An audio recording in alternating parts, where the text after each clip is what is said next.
आत्तापर्यंत जे मुंढवा लँड स्कॅममध्ये आपण बऱ्याच गोष्टी त्याच्यावर कुणाचं खरं कुणाचं खोटं याच्यावरही आरोप प्रत्यारोप झाले, परंतु याच्यातल्या मूळ आरोपींना म्हणजे जे याच्यातले मूळ संदिग्ध आहेत पार्थ पवार त्यांच्यावर काही अजूनही धाड पडलेली नाही आहे। याचं कारण असं आहे की हे सगळे यंत्रणा मिळून पार्थ पवार असेल, अजित पवार असतील किंवा हे जे सगळे स्कॅम आहे याला प्रोटेक्ट करतायत।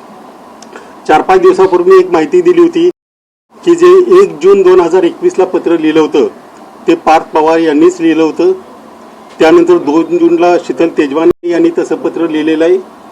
त्यानंतर त्यांनी थोडा गदारोळ केला की याच्यावरची सही माझी नाही वगैरे वगैरे, परंतु आता त्याच्यातला सगळ्यात मोठा पुरावा असा झालेला आहे की 1 जून 2021ला जे पत्र लिहिलं त्याच्या आधी पार्थ पवार आणि शीतल तेजवानीने 2005-06 मध्ये जे सगळे मूळ वतनदार आहेत त्यांच्याकडून पॉवर ऑफ अटर्नी करून घेतली होती।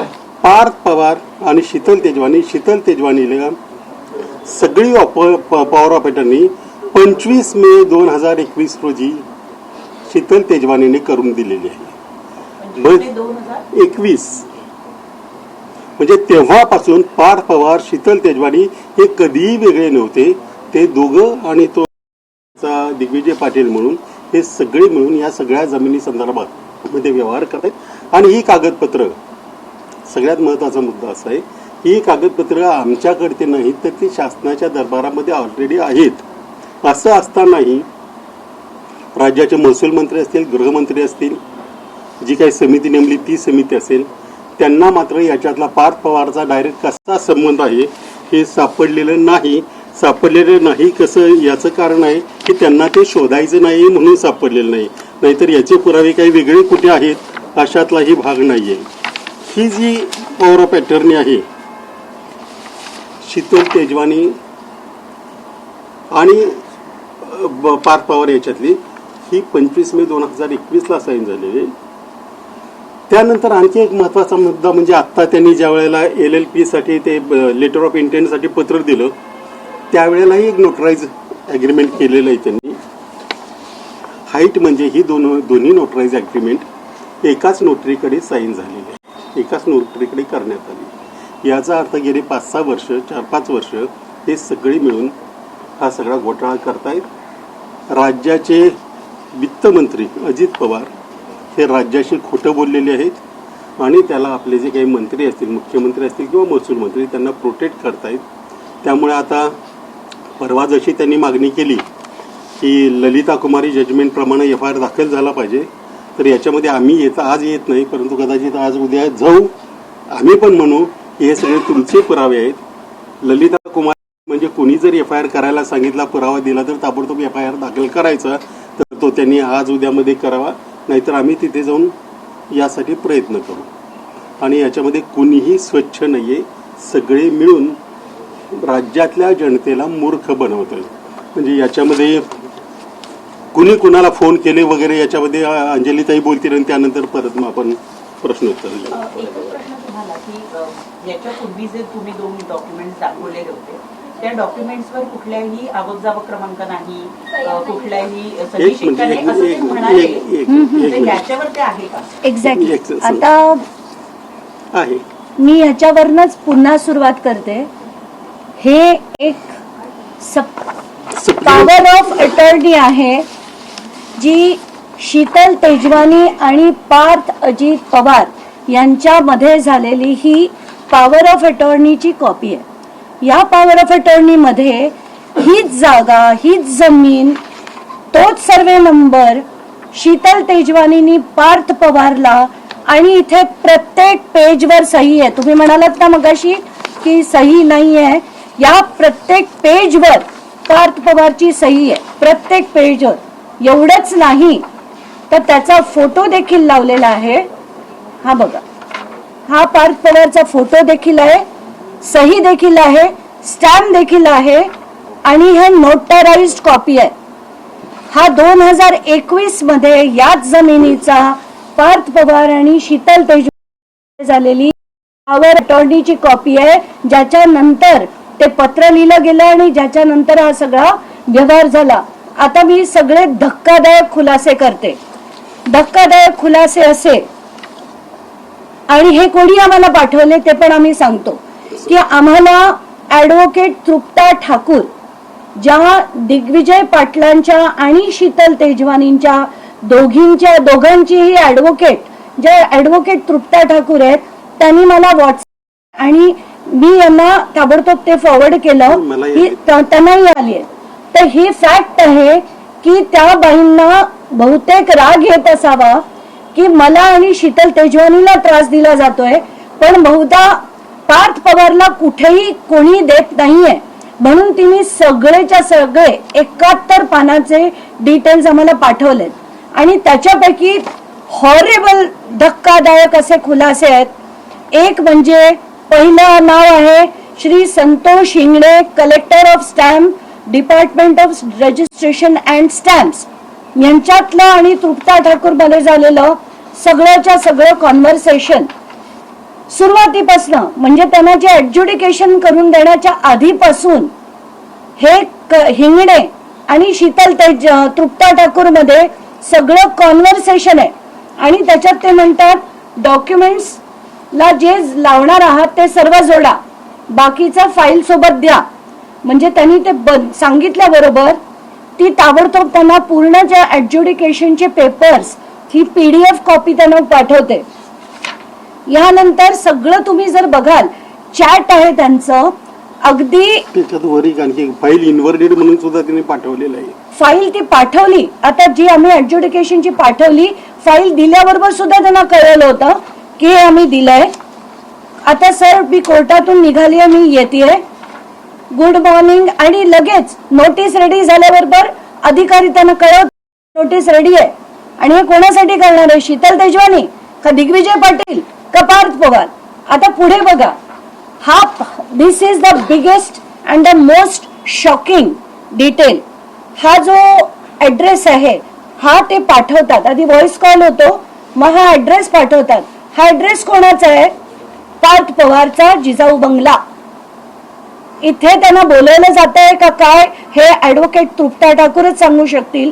पण हा जो आता आम्ही गुगलवरनं चेक केला, हा यशवंत गाडगे नगरचा पुण्याचा स्टेशन आहे जिथे पार्थ पवारचं घर आहे. आणि त्याच्यानंतरचे calls, voice calls, miss calls हे सगळे जर आपण बघितले, सगळेच्या सगळे, आणि याच्यात अगदी गप्पा, कॉंग्रॅच्युलेशन, हे ते असे सगळे व्यवहार चालतात. हे झाले संतोष हिंगडे जे कलेक्टर ऑफ स्टॅम्प्स आहेत. म्हणजे हे जे सगळे व्यवहार झाले याच्यात सगळ्यात अधिकाऱ्यांच्या त्यांना अफाट मदत होती. आता पुढचे धक्कादायक गोष्टी हे आहेत श्री राम चौबे जे PA आहेत अजित पवारांचे, यांचे आणि तृप्ता ठाकूरचे कधीपासून एकत्र चर्चा होत होती तर 4 एप्रिल 2023 पासून. 2023 पासून PA ला माहिती आहे, PA चॅट करतोय, सगळं अरेंज करून देतोय आणि अजित पवारांना माहिती नाही असं शक्य तरी आहे का? आताच्या घटनेला 4 एप्रिलला त्यांचं संभाषण आहे, 10 एप्रिलला 10 नोव्हेंबर 2025 ला आत्ता, म्हणजे हे सगळं जेव्हा गुन्हा झाला, अमुक झालं, तेव्हा राम चौबे CP ऑफिसला येतात, तृप्ता ठाकूरला सांगतात मी CP ऑफिसला पोहोचलोय. म्हणजे याच्या सगळ्या तपासात किती डवळाडवळ होतीये, किती गोष्टी केल्या जात आहेत. एवढंच नाही तर डिमांड नोटीसची कॉपी शेअर होते. वाघमारे जे याचे अधिकारी आहेत त्यांचा नंबर, आता तुम्ही हे सगळे पेपर बघा, इट इज सो शॉकिंग. हे पूर्णच पूर्ण बघा, डिमांड नोटीस पासून सगळं हे PA ना माहिती होतं. आणि हे लेटर, जी नोटीस तृप्ता ठाकूरला पाठवली गेली ती सुद्धा नोटीस त्यांच्याबरोबर व्हॉट्सअपवर शेअर करण्यात आली. हे 15 नोव्हेंबरचे. हे सगळे सगळे सगळे डिटेल्स. एवढंच नाही तर हा बघा, ते वाघमारे जे EOW चे अधिकारी आहेत त्यांचा नंबर सुद्धा शेअर केला गेलाय. आणि याच्यानंतर कोणाला अपेक्षा असेल की याच्यात काही खरंच कारवाई होईल, कोणाला अपेक्षा असेल की खरंच पार्थ पवारचं नाव FIR मध्ये येईल. आता पुढचे मी दाखवते तुम्हाला. हे दुसरे OSD अजित पवारांचे, ढाकणे नावाचे. हे तिसरे 3 जणांनी एकूण त्यांना कॉल केलेत आणि हे पाठवलेत. एक मिनिट, अजून एक होते ना,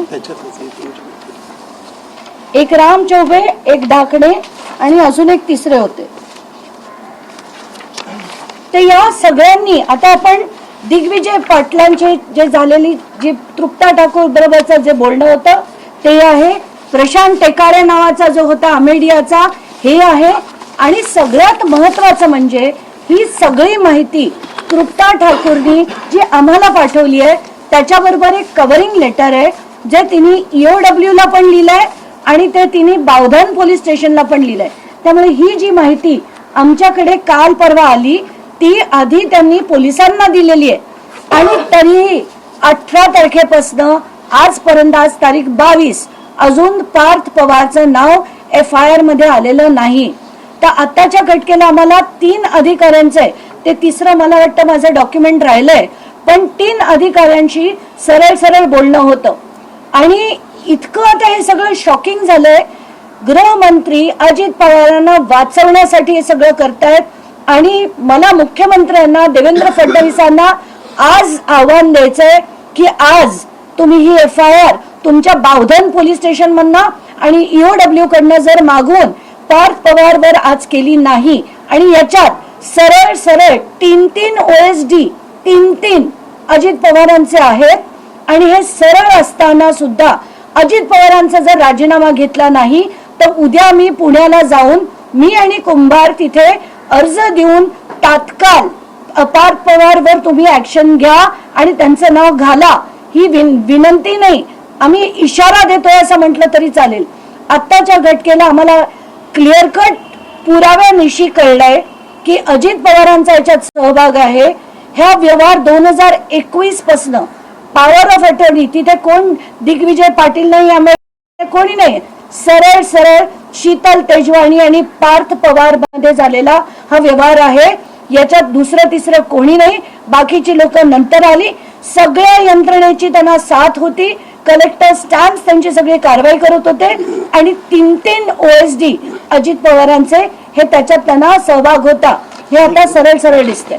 ताई, 24 तासने जेव्हा हे प्रकरण उघडकीस आणलं, खरं तर ती जी पॉवर ऑफ अटर्नी आपण म्हणतोय की 2025 सालची ती पॉवर ऑफ अटर्नी जी शीतल तेजवानी मध्ये झालेली होती, शीतल तेजवानी आणि इतरांमध्ये, 2021 सालची जी पॉवर ऑफ अटर्नी आता तुम्ही दाखवताय की पार्थ पवारांचा त्यामध्ये स्वतः सहभाग असल्याचं दिसून येत आहे. या पॉवर ऑफ अटर्नीचं पुढे काय झालं, आणि व्यवहार करताना, प्रत्यक्ष व्यवहार करताना केवळ पार्थ पवार यांचं नाव येऊ नये म्हणून ही पॉवर ऑफ अटर्नी वापरली गेली नाही का? नाही, पहिली गोष्ट म्हणजे ही पॉवर ऑफ अटर्नीमध्ये त्यांना सर्वाधिकार शीतल तेजवानी यांनी पार्थ पवारांना हे दिलेत. म्हणजे कुठे काही अर्ज करायचे, अमुक करायचे, तमुक करायचे, कोर्टात जायचं, कॉम्पेन्सेशन स्वीकारायचं किंवा जे काय असेल ते सर्वाधिकार शीतल तेजवानीने 25 मे 2021 रोजीच्या पॉवर ऑफ अटर्नीद्वारे शीतल तेजवानीने पार्थ पवार यांना दिले. त्याच्यामुळे त्यानंतर आणि हे सगळे ही फक्त कागदपत्र, याच्यामध्ये सगळे एकच आहेत. या दोघांची शीतल तेजवानी यांनी पार्थ पवारांना दिली की पार्थ पवारांनी शीतल तेजवानीने पार्थ पवार, शीतल तेजवानींकडे आधीचे जे वतनदार आहेत त्यांची पॉवर ऑफ अटर्नी आधीच होती, त्यांनी नंतर ही पार्थ पवारांना दिली. आणि ही 25 मे 2021. आणि याच्यामध्ये खरं सांगायचं झालं ना तर कागदपत्र फक्त ही दाखवण्यासाठी, ही फक्त काय पुढे कायदेशीर झालं तर हे सगळे एकच आहेत. याच्यात कोणी, हे सगळ्या एंटिटी माणसं वेगळी दिसत असली तरी या सगळ्या एंटिटी एकच आहेत, आणि हे सगळे मिळून ही जमीन लुटण्याचा प्रयत्न करत होते. याच्यामध्ये कोणी हे पहा, कधी साधारणपणे कुठल्याही व्यवहारामध्ये देणारा आणि घेणारा यांचे वकील किंवा यांचे लोक वेगवेगळे असतात. इथे 16 जूनला पण तृप्ता ठाकूर येतात आणि स्वीकारतात, एप्रिलचं पत्रही त्याच देतात, आणि हे सगळं त्यांनी लिहिलेलं आहे त्यांच्या स्वतःच्या हस्ताक्षरामध्ये. आणि ही सगळी माहिती त्या ज्या बोर्डे होत्या खडक पोलीस स्टेशनच्या वेळेला, ज्या तहसीलदार त्यांनी जी माहिती दिली त्यांच्या पुरवणीच्या भावात आहे. म्हणजे ही पोलिसांकडे ऑलरेडी आहे, हे काही कुठून बाहेरून आलेलं नाही. हे माहिती असतानाही ज्या अर्थी कारवाई होत नाही त्याच्या अर्थी सगळ्यांनी मिळून या प्रकरणावर पांघरून करायचं ठरवले आणि त्यांनी महाराष्ट्रातल्या जनतेची दिशाभूल अजूनही चालू ठेवलेली आहे. आणि कोण आहेत आणि त्यांच्याकडच्या या सगळ्या गोष्टी तुमच्याकडे कशा आहेत? त्यांनी पाठवलं का आपण म्हणजे आधी त्या अजित पवारांच्या असतील ना, आता त्यांनी का पाठवले आहे त्या सांगू शकतील, कारण आमचं नाही, यामध्ये पार्थ पवारांना वाचवलं जात आहे, केवळ अडकवलं जात आहे ते दिग्विजय पाटील आणि शीतल तेजवानी. एक्झॅक्टली. ही एकंदरीत त्याच्या त्यांना बहुतेक त्यांना तसं वाटत असावं म्हणूनच त्यांनी आम्हा दोघांकडे ही जी माहिती पाठवली, जी त्यांनी आधी EOW ला पण पाठवली आहे आणि बावधनला, कारण 2 FIR आहेत, तर दोन्ही ठिकाणी त्यांनी ते पत्र लिहून पाठवले आहेत. आता हे जे तिसरं नव्हतं ते इथे आहे, हे ढाकणे OSD अजित पवार, हे विकास पाटील अगेन PA अजित पवार आणि राम चौबे त्यांचे PA, हे तिघांचेही डिटेल्स त्यांनी त्याच्यात पाठवलेले आहेत. आता महत्वाचं म्हणजे हे जे ढाकणे आहेत यांना कधीपासून त्यांनी लिहिलंय, तर ज्या दिवशी 16 जूनला ते तिथे ते जे बाउन्सर्स मी मागे म्हटलं होतं ते जेव्हा पोझेशन घ्यायला गेले तेव्हा सुद्धा फोन कॉल्स आणि सगळे झालेले आहेत. ते या श्री ढाकण्यांबरोबर म्हणजे अजित पवारांबरोबर 16 जून 2025 ला, म्हणजे तेव्हापासनं अजित पवारांची या प्रकरणामध्ये साथ होती हे सरळ दिसतंय याच्यावरनं. आणि हे काय आम्ही घरी बनवलेले डॉक्युमेंट नाही, तृप्ता ठाकूरनी आम्हाला व्हॉट्सअपवर शेअर केले, जे आता मी काही मिनिटात आपल्या ग्रुपवर देखील टाकणार आहेत. हे बघा, 16 जून 2025 ज्या दिवशी तिथे ताबा घ्यायला बोटॅनिकल सर्व्हे मध्ये जेव्हा पार्थ पवार पोहोचला तेव्हा ढाकण्यांचे फोन कॉल सगळे तृप्ताबरोबर झालेले आहेत. म्हणून जे पोलीस प्रोटेक्शन त्यांना मिळालं होतं, पोलीस तिथे जे गेले होते, ते काय एक्झॅक्टली झालंय ते आता सगळं तुमच्या समोर आहे. आणि याच्यात सरळ मी तर थेट आहे, मी कधी साधं पण बोलत नाही. अजित पवारांची मदत होती, 3 PA त्यांच्यासाठी काम करत होते आणि अधिकाऱ्यांना सुद्धा जर ते लोकेशनवर बोलवण्याची ताकद जर एक ऍडव्होकेट तृप्ता ठाकूरकडे आहे, लोकेशन पाठवून जिजाऊ बंगल्यामध्ये जर तृप्ता ठाकूरनी संतोष हिंगणे म्हणजे कलेक्टरांना तो पत्ता पाठवला, शॉकिंग आहे. सगळी जी ट्रान्झॅक्शन्स की बाबा आम्ही दिलं, आम्ही आता फाईल पुटअप केली, फाईल सबमिट झालेली आहे, त्यांनी सांगितलं ओके आमची नोटीस रेडी आहे, हे त्यांचा जो बोलण्याचं हे चाललंय त्याच्यावरनं क्लिअर कट हे सगळे एकत्र होते. त्याच्यात शीतल आणि यांना सिंगल आउट केलं जात आहे. पार्थ पवार आणि अजित पवारांचा रोल त्याच्यात खूप मोठा आहे. आणि आता देवेंद्र फडणवीसांनी आता जर कारवाई केली नाही तर जे पिटिशन मी करणार आहे त्याच्यात त्यांना सुद्धा एक पत्र आता आम्ही दोघं मिळून देवेंद्र फडणवीसांना देऊ आणि FIR करायला पुण्याला जाऊ. तिथे जर ती FIR केली गेली नाही तर आमच्या पिटिशन मध्ये पिटिशनर त्याच्यात पहिले respondent number 1 will be Devendra Fadnavis chief minister of Maharashtra, next Devendra Fadnavis as home minister of Maharashtra आणि बाकीचे सगळे असतील. ज्या वेळेस अजितदादांना प्रश्न विचारण्यात आले, मग तो पत्र व्यवहार असेल, अनेक गोष्टी असतील, पण ते म्हणतात याबद्दल मला माहित नाही. आज तुम्ही सांगता की त्यांचे 2 OSD आणि 1 PA यांच्याबरोबर त्यांचे चॅट होते, म्हणजे पण तरी देखील अजितदादा म्हणतात की मला माहित नाही. नाही ते काही खरं थोडीच सांगणार आहेत. अजित पवार काही संत नाही आहेत की येऊन सांगतील बाबा मीच केलेलं आहे, ते माझ्या हातीत सगळं होतं, माझ्या PAंनी त्यांना मदत केली. कधीच म्हणणार नाहीयेत ते सरळ असंच म्हणतील की मला माहिती. आधी म्हणाले होते थोडंसं माझ्या कानावर होतं, नंतर म्हणतात मला काहीच माहित नाही त्यातलं. त्याच्यातनं लोकांनी समजून जावं त्यांना काय म्हणायचं. याच्यातला अजित पवारांचे किती अधिकारी सामील असल्याचं 3 आतापर्यंत आताच्या घटकेला अजित पवारांच्या ऑफिसचे 3 अधिकारी थेट सामील होते. एक 2023 पासून आणि 2 2025 मध्ये, त्यात एक 16च्या आसपास आणि एक त्याच्यानंतर. म्हणजे जी चौकशी चालली आहे त्याच्यात सगळीकडे CP लेवलला सगळी त्यांची सिस्टम बसून त्यांनी सगळं मॅनेज करण्याचा प्रयत्न केला. मी परत एकदा दाखवते. श्री ढाकणे OSD अजित पवार, त्यांचा नंबर आहे. श्री राम चौबे PA अजित पवार, हे श्री संतोष हिंगणे जे कलेक्टर आहेत ते, आणि विकास पवार, विकास पाटील जे पीए आहेत अजित पवारांचे, हे तिन्ही अधिकारी जे अजित पवारांबरोबर आहे, या सगळ्यांना माहिती आणि अजित पवारांना माहिती नाही म्हणजे कमालच. अजित पवार मुलगा 300 कोटीची जमीन घेतो माहित नाही, अधिकारी एवढ्याले त्याला मदत करतात यांना माहित नाही. करतात काय अजित पवार सकाळी 6 वाजता उठून. एक महत्वाचं प्रश्न आहे की आता जी पॉवर ऑफ अटर्नी तुम्ही दाखवलेली आहे 2021 ची, ही कोणत्या कोणत्या विभागाकडे आहे चौकशी ज्यांच्या सुरू आहे, म्हणजे चौकशी समिती आहे, त्याचबरोबर EOW कडे आहे, पोलिसांकडे तक्रार आहे, कोणाकोणाकडे ही एक पॉवर ऑफ अटर्नी? हे पहा ज्यावेळेस समिती नेमली पहिली खारगेंची, नंतर मग IGRची वगैरे वगैरे, आणि पोलीस FIR झाला, त्यावेळेला त्या कबुली जबाबमध्ये स्पष्ट लिहिलं की 2 जूनचं पत्र आहे. 2 जूनचं पत्र जर शोधलं असतं तर ही पॉवर ऑफ अटर्नी सुद्धा मिळाली असती. हे आता त्यांच्या रेकॉर्डला त्या बाईंनी पाठवले, तृप्ता ठाकूरनी. म्हणजे अजूनही ते नाही म्हणत असतील तर मग याच्यापेक्षा म्हणजे डिपार्टमेंट जर असं खोटं बोलत असेल तर आम्हाला काही म्हणायचं नाही, परंतु ही सगळ्या डिपार्टमेंटला असली पाहिजे. आणि जे आम्हाला सापडतं ते त्यांना न सगळ्यांनी, म्हणजे आता मंत्र्यांनी iPad घेतलेत, म्हणजे एका सेकंदाचं काम आहे खरं तर हे सगळं शोधायचं झालं तर. पण ते तुम्ही पुरावे द्या असं कोण का म्हणताय मला कळत नाही. तुम्ही ते मला कसे म्हणालात, आपली अशी अपेक्षा आहे का की कुणी येईल आणि मी अमुक चूक केलेली आहे असं म्हणेल?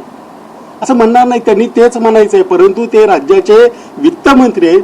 खरं तर हे सोडून द्या, त्या पार्थचे वडील आहेत वित्तमंत्री म्हणून. राज्यातला एक मोठा घोटाळा त्यांच्या घराशी किंवा कुणाशीही निगडीत आहे. त्यांनी सुरुवातीला म्हणायला पाहिजे होतं की ह्याचे सगळ्याची चौकशी करून दोषींवर कारवाई करू. त्याच्याऐवजी मला माहितीच नाही, माझ्या मुलाचा काही संबंधच नाही, ते कुणी केले माहिती नाही, डॉक्युमेंट कोणाकडे आहेत, ते रद्द झालं, देवाणघेवाण झालीच नाही, देवाणघेवाण झाली नाही याच्यामध्येच सगळा घोटाळा लपलेला आहे. ते अधिकाऱ्यांवर ढकलतात, ते म्हणतात अधिकाऱ्यांनी आम्हाला. हे अगदी बरोबर आहे त्यांचं. हे आता अधिकाऱ्यांनी लक्षात घेतलं पाहिजे की अशा मंत्र्यांचं ऐकायचं किती. याच्यासाठी जी आपली यंत्रणा आहे ती अधिकाऱ्यांनी मंत्र्यांनी एकमेकावर अंकुश ठेवण्यासाठी आहे, परंतु त्या अधिकाऱ्यांना यांनी सामील करून घेतलंय.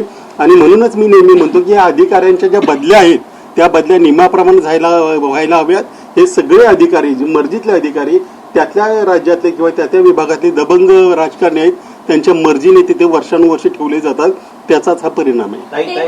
संतोष ढाकणेचा किती समावेश आहे, कारण की ते मुद्रांक जिल्हाधिकारी आहेत, सर्वात महत्वाचा अधिकारी आहेत या प्रकरणामध्ये. त्यांचा पूर्ण व्हॉइस, त्यांचं जे चॅट झालेलं आहे, व्हॉइस कॉल झालेले आहेत, किती मिनिटाचे आहेत, किती सेकंदाचे आहेत, ते सगळे त्या पूर्णच्या पूर्ण डिटेल्स मी आता त्या ग्रुपवर मला आलेला पूर्ण मेसेज होते. आता तुम्ही जो प्रश्न विचारला होता तृप्ता ठाकूरचा, त्यांना या जे गेलेली पत्र होती ही 2 पत्र चौकशीसाठी हजर व्हा म्हणून त्यांना पाठवण्यात आली.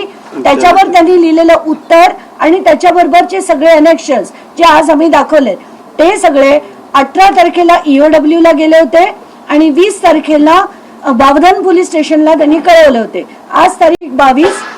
मी काल रात्रीपर्यंत मुंबईत नव्हते, काल रात्री आले म्हणून आज आम्ही प्रेस कॉन्फरन्स घेऊन तुमच्या पुढे ठेवले. डिसेंबर आणि 20 डिसेंबर बरोबर ना? करेक्ट. EOWच्या एका अधिकाऱ्याचं तुम्ही नाव घेतलं, संबंधित अधिकाऱ्याचा पण या प्रकरणामध्ये सहभाग असतो. आता असू शकतो नसतो, नंबर शेअर करणं म्हणजे वाघबारेंचा नंबर शेअर केला गेला चौकशी अधिकाऱ्याचा, तर त्या चौकशीत कितपत योग्य ती कारवाई होईल एवढं नाही. ते हे 3 PA आणि त्यांचे OSD यांचे इतके कॉल झाले टू अँड फ्रो की ते तुम्ही बघितल्यानंतर तुम्हाला कळेल की याच्यात चौकशी हा एक फार्स आहे हा सरळ. आणि त्यांना क्लिअर कट वाचवलं जात आहे. म्हणून मी माझी मागणी आहे की आजच्या आज झाला पाहिजे, नाही झाला तर आम्ही उद्या जाऊन पुण्याला जाऊन पार्थवर FIR करण्यासाठी, कायदेशीर कारवाई करण्यासाठी मागणी आम्ही दोघं करणार आहोत. ते असं म्हणतायत की तुम्ही जे कागद दाखवता ते खोटे आहेत आणि आम्ही तुमच्यावरच अब्रू नुकसानीचा दावा. लवकर करावा का थांबले ते, म्हणजे मला ते कळत नाही की जे ते माझ्या पत्रानंतर त्यांनी केलं की काय त्या कुठल्या एका जजमेंटचा उल्लेख देऊन की FIR केला पाहिजे. मी त्याच्या दुसऱ्या दिवशी त्याचे स्वागत केलेलं आहे. 100 कोटीचा दावा करताय, 200चा करा, म्हणजे लवकर जर काही झालं माझ्यावर ते सिद्ध होईल, म्हणजे माझ्याकडून तेवढे पैसे हे मलाही कळेल. आणि FIR तरी तातडीने करावा, आमच्यावर करावा, काहीही हरकत नाही. फक्त जो न्याय आम्हाला असेल तो सगळ्यांनाच असला पाहिजे. आधी ते आरोपी आहेत त्यांच्यावर आम्ही जे आरोप लावले त्याचा व्यवस्थित खुलासा करा. ती कागदपत्र खोटी आहेत असं या सगळ्या अधिकाऱ्यांना बोलवा, प्रेसच्या समोर आणा आणि आम्ही सिद्ध करून दाखवतो. आणि हे तुमचं आहे. महाराष्ट्रातला भ्रष्टाचार कमी करण्यासाठी आम्ही वेगळे लढतोय. जर आम्हाला एवढं लढून हा भ्रष्टाचार मिटवण्यासाठी जर आमच्यावर FIR होणार असेल तर त्याचं आम्ही नक्कीच दोघं जण स्वागत करतो. पार्थ पवार यांनी अनेक ठिकाणी असं म्हटलेलं आहे की त्या सह्या त्यांच्या नाहीच, त्यांच्या या एका पत्रावरच्या. हा. अहो मॅडम, एक साधी गोष्ट म्हणजे आता खरं तर याचा खुलासा द्यावा एवढंही हे महत्वाचं नाही. त्या नोटरीमध्ये नाव आहे. यावेळची नोटरी म्हणजे LOI साठी जे दिलं त्याच्यामध्ये ऍफिडेव्हिट केलं, अग्रीमेंट केलं, ते दोन्ही नोटरी सेम असतात. नोटरी काय आम्ही आणून ठेवणार आहे तिथे? तुमच्या सह्या तुम्ही तिथे गेला, त्यांच्या समोर तुम्ही सह्या केल्या. मग तसं असेल तर म्हणजे असं जर नाकारायचंच झालं तर उद्या सुप्रीम कोर्टाने दिलेलं जजमेंट पण नाकारतील. मग या राज्यामध्ये या यंत्रणेवर विश्वास ठेवायचा? म्हणजे ही यंत्रणा आहे का किराणा मालाचं दुकान आहे, कुणी काही करून जातोय? या कागदांना हे जे तुमचे कबुली जबाब आहेत, परत LOI आहे, 2 दिवसामध्ये तुम्हाला लेटर ऑफ इंटेंट मिळतं. आम्हाला मिळेल का? आमचा अर्ज तरी स्वीकारतील का? याच्यामध्ये त्याने ठरवून केलेलं आहे. सोयी आणि हा एवढा काळ का लागला? सोयीचे अधिकारी आणेपर्यंत जेवढा वेळ लागला तेवढा तो वेळ लागलेला आहे. सोयीचे अधिकारी आले की त्यांनी ते आपले जे काही प्रकरण वाजवायचे ते वाजवलेले आहे. जास्त स्पष्ट आणखी मला वाटतं बोलण्यासारखं काही नाही. आणि जर कागदपत्र खोटी असतील तर त्यांची सगळी अख्खी कमिटी, त्यांची कलेक्टर, पोलिसांचे अधिकारी आणि पत्रकार एकदा सगळे बसूया, त्यांनी नाकारावं, आम्ही सिद्ध करून देतो. कागदपत्र तुमच्याकडचे आहेत, आमच्याकडची नाहीत. ताई तुम्ही महसूल अधिकाऱ्याचा उल्लेख केलेला होता. मुळात महसूल मंत्री चंद्रशेखर बावनकुळे त्यांचाही तुम्ही भेट घेतलेली आहे. या प्रकरणात परत कागदपत्र सादर करणारा चौकशी समोर समिती? बिलकुल. मी कालच खारगेंशी बोलले आणि त्यांची मी विनंती केली होती बावनकुळेंना पण की मला लवकरात लवकर 3रं हिअरिंग त्यांच्या पुढे देण्यात यावं. तर त्यांनी मान्य केलं आणि ते याच आठवड्यात बहुतेक गुरुवारी मला पुन्हा एकदा खारगे समिती पुढे हे सगळे कागदपत्र सुद्धा द्यायची आणि जी मी देणार. हे महायुती सरकार स्थापन झाल्यापासून मुख्यमंत्री कार्यालयाचा वॉच सगळ्या मंत्र्यांवर आहे, अजितदादांवर किंवा त्यांच्या घरच्यांवर नाही असं काही म्हणजे आता OSDPA पण अजून काही जणांची नेमणूक पण नाही झाली, पण तरी हा एवढा मोठा प्रकार याच्यावर काय नाही? आता ते मुख्यमंत्र्यांनी त्याचं उत्तर दिलं पाहिजे, आम्ही कसं देणार? माणिकराव कोकाटेंना सर्वोच्च न्यायालयाने दिलासा दिलाय आणि त्यांची आमदारकी पण आता रद्द होणार नाही आणि शिक्षेला रद्द केलंय. शिक्षेला स्थगिती दिली. हे कधी झालं? स्थगिती नाही, शिक्षेला झाली आहे पण आमदारकी पण राहणार आहे. सुप्रीम कोर्टात सुनावणी पार शिक्षेला पडली. स्थगिती दिली तर असेल. सुप्रीम कोर्टामध्ये त्यांना दिलासा दिलाय, त्यांच्या शिक्षेला स्थगिती दिली आहे आणि आमदार म्हणून ते अपात्र ठरवलं जाणार नाही आणि त्याबाबत आज ते राज्य सरकारला तशी नोटीस देखील जारी करणार आहे. आनंद आहे. म्हणजे आता न्याय मागायचा कोणाकडे याचाही आता तो हा नेहमी पडणारा प्रश्न आहे की ज्या सगळ्या अशा संघटना, संस्था म्हणजे मुख्यमंत्री कार्यालय असेल, महसूल मंत्री कार्यालय असेल, पोलीस कार्यालय असेल, सगळे जर यांच्याशा बाजूने असतील तर मग न्याय मागायचा कुठे? परत आम्हीच कोर्टात जायचं. कोकाटे प्रकरणात मला तिथे जे लोक उपस्थित होते त्यांच्याकडनं असं कळलं की जजनी, प्रॉसिक्युटर ज्या होत्या गव्हर्नमेंट तर्फे प्लीडर, त्या काही लढत नव्हत्या विशेष, म्हणून शेवटी जजनी त्यांना विचारलं की तुम्ही कुठच्या बाजूने आहात, या बाजूने आहात का त्या बाजूने आहात? याच्याच वरनं काय ते समजून जावं. कारण आपल्याच सरकारने जर भ्रष्टाचाराविरुद्ध जर लढलं नाहीत तर त्यातनं काय साध्य होणार आहे? आणि म्हणूनच मी सांगते ना की आत्ताच्या घटकेला एकानंतर एक जे होतंय, काल एका आर्मीच्या लेफ्टनंट कर्नलनी पैसे खाणं आणि त्याच्यात आता मी तर म्हणते की त्याच्यावर देशद्रोहाचा गुन्हा झाला पाहिजे. का? कारण त्यांनी जे सबस्टँडर्ड मटेरियल घेतलं पाहिजे ते माझे जवान घेऊन जर बॉर्डरवर लढणार असतील तर याच्यापेक्षा जास्त दुर्दैवी काही नाहीये की पैशाची इतकी हाव आहे की आज आपण जवानांच्या हातात जी बंदूक पण देऊ ती सुद्धा जर निकृष्ट दर्जाची असेल तर काय बोलायचं. म्हणून त्यांच्यावर फक्त भ्रष्टाचाराचाच नाही तर त्याच्यावर देशद्रोहाचा गुन्हा दाखल करायला हवा अशीच माझी मागणी आहे. पण माणिकराव कोकाटेंच्या बाबतीत मग आता त्यांचं मंत्रिपद गेलं, आता ते मंत्री नाहीयेत, तर एवढ्या कारवाईवर तुम्ही समाधानी नाहीयेत? समाधानी मी असण्यापेक्षा सगळी जनता बघते हे तमाशे. जर आज एक मंत्री ज्याची इलेक्शन ॲफिडेव्हिट तुम्ही उघडून बघा, 2024च्या इलेक्शन ॲफिडेव्हिट मध्ये 48 कोटीची संपत्ती डिक्लेअर्ड आहे. अनडिक्लेअर्ड किती असेल सोडून द्या. डिक्लेअर्ड संपत्ती 48 कोटीची आहे, ज्याच्यात 7 घरं, 5 गाड्या, 16 कोटीची जमीन आणि 2 कोटीचं सोनं हे डिक्लेअर्ड आहे. असा व्यक्ती जर गरिबांच्या म्हणजे अतिशय गोरगरिबांच्या ज्या सदनिका लाटत असेल, अशा व्यक्तीवर जर माझं सरकार कारवाई करत नसेल, जर माझ्या सरकारचे प्लीडर कोर्टात लढत नसतील आणि चुकीची बाजू जर कोर्टापुढे मांडली, तर त्यातनं काय साध्य होणार आहे? आणि म्हणूनच मग असे आमदार, त्यांच्यात ते बळ येतं ना हे करायचं, भ्रष्टाचार करायचं पण बळ त्याच्यामुळे येतं. आणि मग आम्ही वेड्यासारखे लढून उपयोग तरी काय, असा प्रश्न पडतो आम्हाला. ठीक आहे. थँक्यू.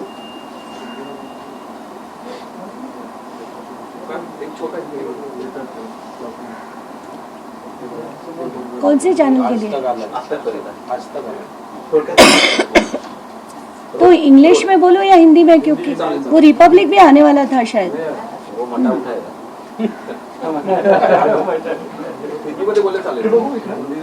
त्यांना हिंदी आधी एक ते बघून दे, मग दे मला.